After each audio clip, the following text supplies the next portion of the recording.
If you are a nurse or shift worker and you're one of these people that eats like food is running away from you when you see that plate of food in front of you, listen up, this is for you. So today I want to touch on detachment from our brains and our stomachs. Because make no mistake, a lot of us operate like this.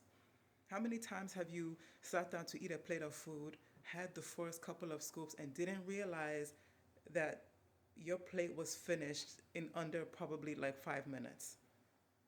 I've been one of those.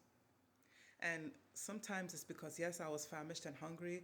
A lot of the times, though, it was because I was detached. And then you realize, wait, I am still hungry, and I don't even think I even remembered how fully this food tasted like. And so if this is something you've experienced, make no mistake, sometimes it comes from a place of detachment between your brain, which you're sensing here, and your stomach, and safety. If you're always in a rush, somewhere inside of you, you don't feel like you're safe enough to sit, relax, and savor. This can be, savoring anything from just standing still outside and looking out around you, or like we're discussing here, eating. And that's actually not a good thing to always be in a rush eating, because if you're doing that a lot, you're not really digesting your nutrients properly. Your body really doesn't assimilate nutrients when you're in a state of fight or flight, i.e., state of stress. It sees that, okay, I'm going to be in survival. So, yes, she's taking in nutrients in her mouth and chewing, but it's almost as though it's just like, okay, in and out. Your cells are not probably properly taking up those nutrients to digest fully. So, what you can do to mitigate this, if this is something that you keep finding yourself doing, is first of all, have some awareness around it, right? If you know that you are a fast as hell eater, at lunch, when you go to take your break, don't just heat up the food in the microwave, plop it down in front of you. Actually, wait, take a beat while the food goes off and just sit and kind of smell what your food is smelling like. Look at the food and not just looking at it before you plow into it and start to feed yourself. Actually, take some time to kind of look at what you're going to be ingesting, right? It doesn't have to be weird. It doesn't have to be ceremonial, right? Because after all, you're doing this at work or whatever you are. But if you can even start doing this at home to build this awareness and build this habit of slowing yourself down literally, right? You get the plate of food in front of you.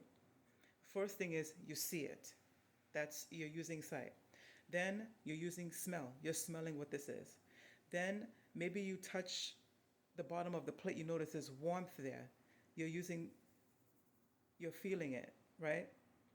Then you wait a little bit. You take your first forkful, and you just notice the flavors and the textures of what you are eating. And make sure to chew properly. I've seen some places that say like 20 bites or whatever. I don't really have a number because that's just weird to me to just be like, I'm going to chew this thing like 20, 30 times. Chew until it is finely ground in your mouth so that you're not swallowing huge chunks of food, and take a sip of your fluids and just kind of relax. If you need to breathe to calm yourself down, maybe before you eat, implement that. Anything that will get you to literally slow yourself down so that you're savoring some of the food. I do believe that not everything in life has to be strife or fight or flight, especially eating. Eating should be something that you enjoy doing, especially since we work so hard, right? So just try to take the time. I know it's not easy, especially nowadays. A lot of us are working so, so, so hard. But do this and remember this is a form of caring for yourself and making sure that you are safe, that your nervous system knows that it can give itself safety so that we can slow down, so that we cannot be forced to take in so many calories so fast that we don't even realize it. Okay? So if you need more help with this, click on the link.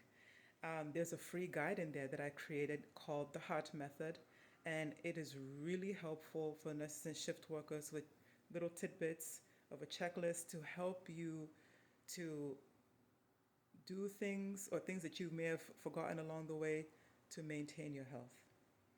All right. And if you definitely like this video, be sure to subscribe. Take care.